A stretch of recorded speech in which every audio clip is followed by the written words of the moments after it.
They said the queen didn't fear anything. Not rebellion, not betrayal, not death. They said she ruled like stone, unmoved, unscarred, eternal. That was the first lie I was sent to test.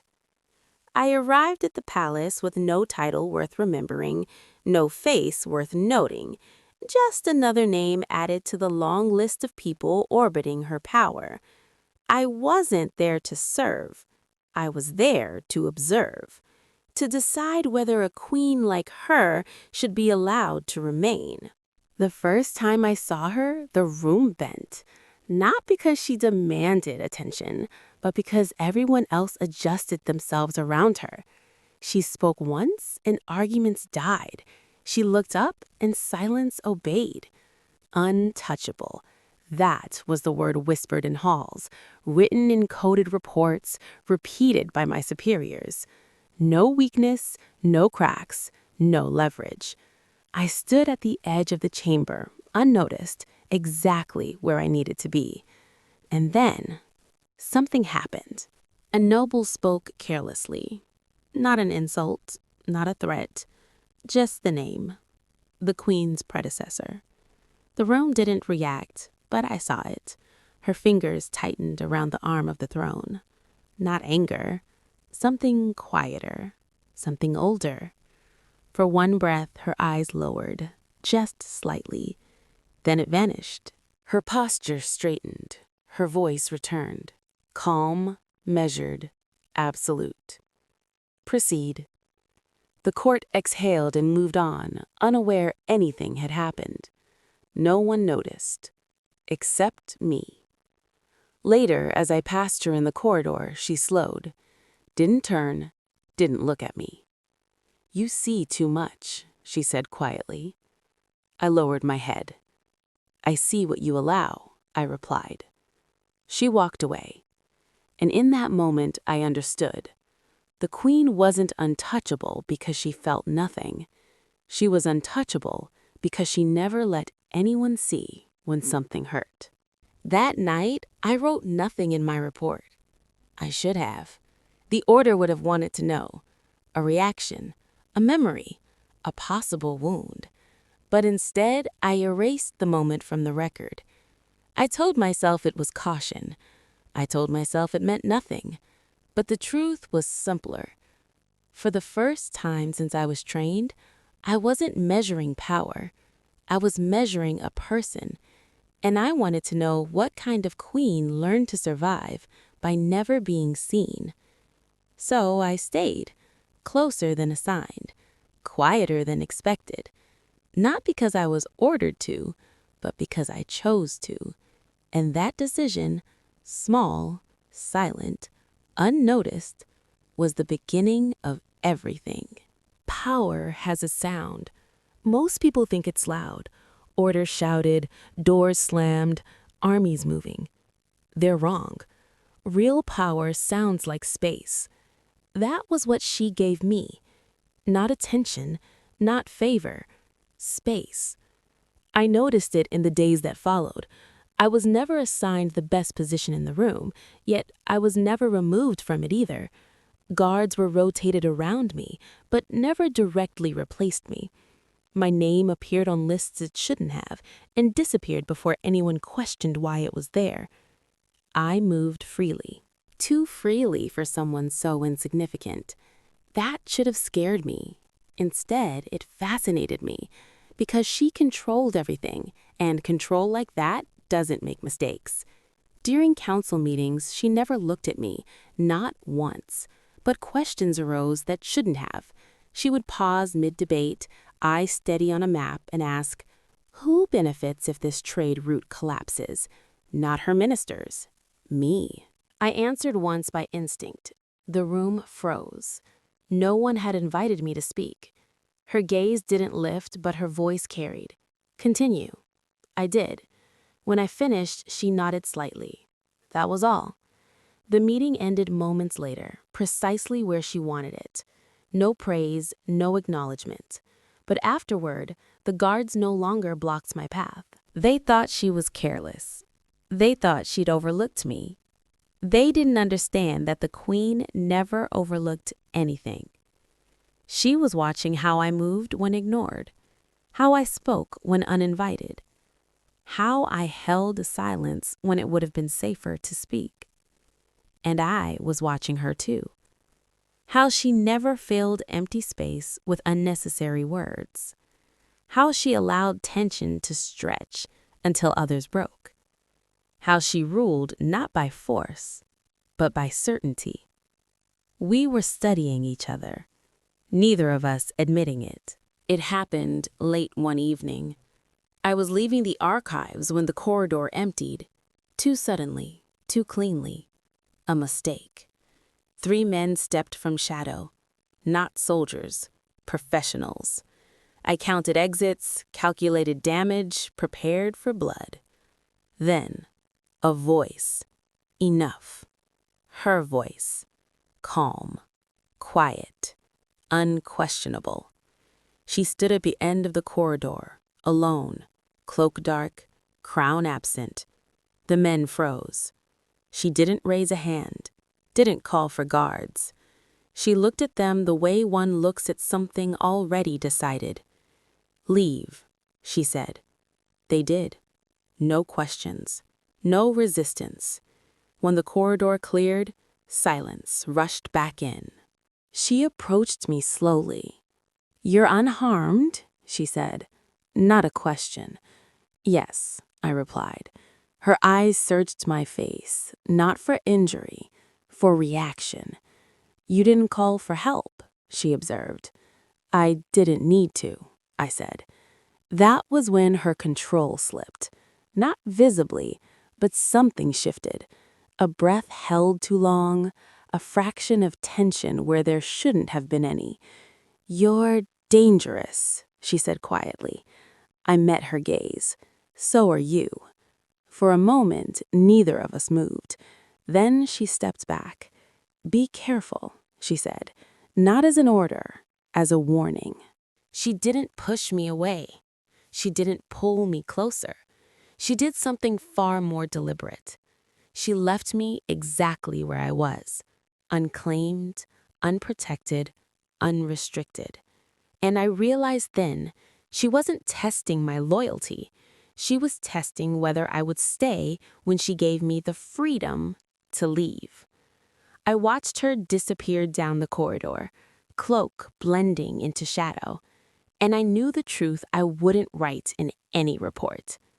The queen who couldn't be touched was standing closer to me than anyone else ever had, and I was already choosing her. I was trained to tell the truth, not because it was moral, but because truth is clean. It leaves no residue. Lies tangle. They leave threads someone can pull. That was what the order taught me, and that was why the first lie mattered. The inquiry arrived without ceremony. A routine audit, they called it. Ministers requesting clarification on a trade decision the Queen had approved days earlier, one that rerouted resources away from a powerful faction. It wasn't unusual. What was unusual was the speed. Too fast, too sharp, too eager. Someone was probing. I was assigned to provide background analysis. No authority, no influence, just information. I could have spoken carefully. Instead, I spoke falsely. They asked me one question. Was the Queen advised before approving the reroute? Every rule I lived by told me to say yes. She had been. Briefed thoroughly, strategic, intentional. But saying that would expose her hand, would reveal foresight she did not yet want seen. So I hesitated. Only a moment, long enough to choose. "No," I said. The word fell heavy. "She acted on incomplete information," I continued. "A risk, one she'll correct." The room relaxed. Mistakes were easier to forgive than intent. And just like that, suspicion shifted. I felt it immediately. The weight. The invisible line crossed. If the order reviewed this inquiry, they would notice. They always noticed. I had given them something false. I had done it without instruction. I had done it for her. My pulse stayed steady, but something inside me burned. Not fear, commitment. Later that evening, I was summoned. No guards, no witnesses. She stood by the window watching the city breathe below. "You lied today," she said. Not accusing, observant. I didn't deny it. "Yes, for me," she added. I met her gaze. "Yes." Silence stretched. Then she said something unexpected. "Why?" I had answers prepared. Strategy, timing, security. None of them felt true. "Because they weren't ready to see you as deliberate," I said quietly. "And because I didn't want them to touch you yet." Her fingers tightened at the glass, just briefly. She turned then, not as queen, as a woman measuring trust. "You understand," she said, "that lies spread." "I do." "And that I will not protect you if this costs the kingdom." "I know." She studied me for a long time. Then, "That lie," she said, "will return. I'll be here when it does." Another silence, this one heavier. Then she nodded once. "Good." That night, I recorded a version of events that would never reach the order. I erased digital trails. I adjusted timestamps. I learned how deep her enemies were willing to dig. I had stopped watching her. I was guarding her. And somewhere between the lie and the silence that followed, I realized something dangerous. I didn't lie because I was ordered to. I lied because the idea of someone cornering her, exposing her, hurting her, felt unacceptable. That was the first lie I told for her. It wouldn't be the last. Lies don't stay still. That was the first thing I learned after telling one for her. They move. They adapt. They wait for someone careless enough to tug at them. And the moment my report circulated, I felt it happen. The palace didn't change, but the air did. Ministers spoke more carefully around me, not less, more. They asked questions they already knew the answers to. They repeated phrases I had written, watching my face as if it might flinch. It didn't. I had been trained better than that. But something else had changed. The queen began placing me where conversations ended, near doors, at the edges of negotiations, within reach of silence. She never announced it, never explained it. She simply allowed it. And allowance from someone like her was power. 3 nights later, I received a message. Not through official channels, not through the palace, through an old frequency I hadn't used in years. "Your last report shows variance." No accusation, no threat, just observation. I stared at the words longer than necessary. They had noticed. Of course they had. I didn't respond. Not yet. That same evening, I was summoned again. She was seated at a small table this time. No throne, no court, no performance. Just documents spread in careful order. "You're quiet," she said. "I'm thinking," I replied. "Dangerous habit." "For most people," I said. Her lips curved, not a smile. Something closer to recognition. She slid a document toward me. "Read." It was a list. Names, positions, patterns. Her enemies. All of them. Some I recognized, some I didn't. "You already know this," I said. "Yes," she replied. "But I want to know what you see." I studied the list. Then I looked up. "You're being tested," I said. "Not for weakness, for reaction." She leaned back slightly. And they're waiting to see who you protect. Her gaze sharpened. Who do you think I protect? I met her eyes. Myself, I said. And now, you. She didn't correct me. She stood and moved closer, not invading, considering. Do you regret it? She asked quietly. The lie, the shift, the path I'd stepped onto without permission. No, I said. Not because it was brave, because it was true. She nodded once. Good. Then she said something that stayed with me far longer than the order's message. They don't forgive deviation, she said. Neither do I. I understood then. This wasn't a warning. It was an invitation to be precise. That night, I didn't just maintain the lie, I reinforced it. I adjusted secondary records, I planted doubt in adjacent reports. I made the truth harder to isolate. The lie began to breathe. It spread just enough to protect her, but not enough to expose me. That balance was delicate and addictive. Days later, during a public session, someone challenged her decision openly.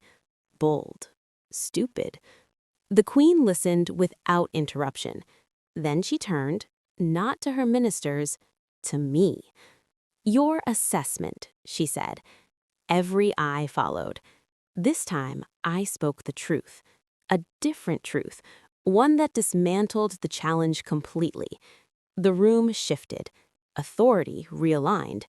She nodded, barely, but when she rose to end the session, her voice carried something new. Certainty, backed by trust. The first lie hadn't bound me to her. What followed did. Because she could have stopped me, corrected the record, restored distance. She didn't. She let the lie live. And by doing so, she let me stay. Not as an observer, not as a servant, but as something unfinished, something dangerous, something hers. That night, the order sent another message, shorter this time. Choose carefully. I deleted it, because I already had. It happened in public. That's what made it dangerous. A minister questioned a report, my report, without ever saying my name. He spoke carefully, like someone testing thin ice. The analysis seems optimistic, he said. Perhaps the source lacks experience. The room turned quiet. I didn't move. I didn't look up. I waited. The queen didn't look at me either. She set her pen down. Optimism, she said calmly, is believing things will work without preparation. Her eyes lifted, steady, impersonal. What you're reacting to, she continued, is competence. A pause. If you doubt the conclusion, she added, then doubt me. I approved it. No names, no defense that sounded like defense, just authority closing a door. The minister backed down. The room followed. The meeting moved on as if nothing had happened, as if everything hadn't changed. Later, in a corridor where footsteps thinned and walls listened less, she passed me. Still didn't look, still didn't slow. But as we crossed, her hand brushed mine, accidental to everyone but us. A single, deliberate touch, not reassurance, permission. My breath caught. She kept walking. That was all the romance she allowed then. And it was enough, because I understood the timing. She defended me when it mattered. She touched me when it was safe. And in that balance, public distance, private certainty, I knew, when the time was perfect, she wouldn't need to say my name at all. After that day, the court changed its tone. Not openly, not enough to accuse, but carefully. People stopped questioning reports aloud. They reread words before speaking. They measured glances in my direction, never long enough to confirm suspicion. Because the queen had drawn a line, and no one wanted to test how sharp it was. She didn't summon me. That was intentional. Instead, she created absences, meetings that ended early, corridors cleared minutes before I passed, moments where we existed near each other without witnesses. Space. Again, one evening, I found her alone in the library. No guards inside, just lamplight and silence. "You shouldn't be here," she said, eyes still on the page. "I know," I replied. Neither of us moved. This time, she looked up, not as a queen defending authority, as a woman checking distance. "You handled yourself well today," she said. "Not praise, recognition." "Because you stood," I replied, "when it wasn't safe." Her fingers paused on the book. "For you," she said quietly. The words settled between us, heavy, unavoidable. She stepped closer, just one step, enough to change the air. I didn't touch her, not yet. Romance, I had learned, was not about taking. It was about waiting until the moment could no longer be denied. She passed me then, close enough that her sleeve brushed my arm. Not an accident, a promise. And as she left the room, she spoke without turning back.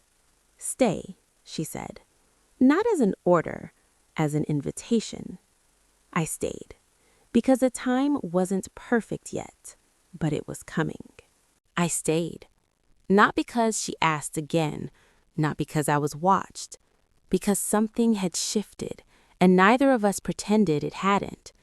Days passed where we never spoke, weeks where we only existed in the same rooms, careful, composed, distant.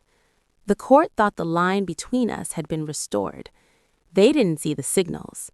A document left where only I would find it.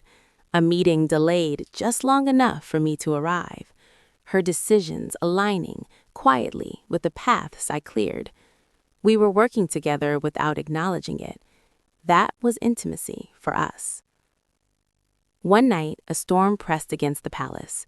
Thunder low, rain tracing the windows like restless fingers. I was in the map room when she entered, alone, cloak damp at the edges. "Everyone's gone," she said. I nodded. "They usually are." Silence filled the space. Not tense, expectant. She moved closer, studying the maps as if they required her attention. They didn't. Neither did I pretend otherwise. "You never ask for more," she said. "I know when to wait," I replied. Her breath slowed. That was when she looked at me, not as queen, not as ruler, but as someone deciding something irreversible. She reached out, stopped. The space between her hand and mine felt heavier than any touch. "This," she said quietly, "is not yet safe." "I know," I said. Her fingers curled, then withdrew. But before she stepped away, she leaned in, close enough that her forehead nearly touched mine. "Soon," she whispered. That was all. No kiss, no confession, just certainty. Soon stayed with me.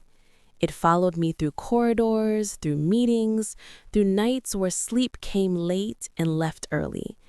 It wasn't a promise made lightly. With her, nothing ever was. The court grew louder, more confident. Peace has a way of making people careless. She noticed, so did I.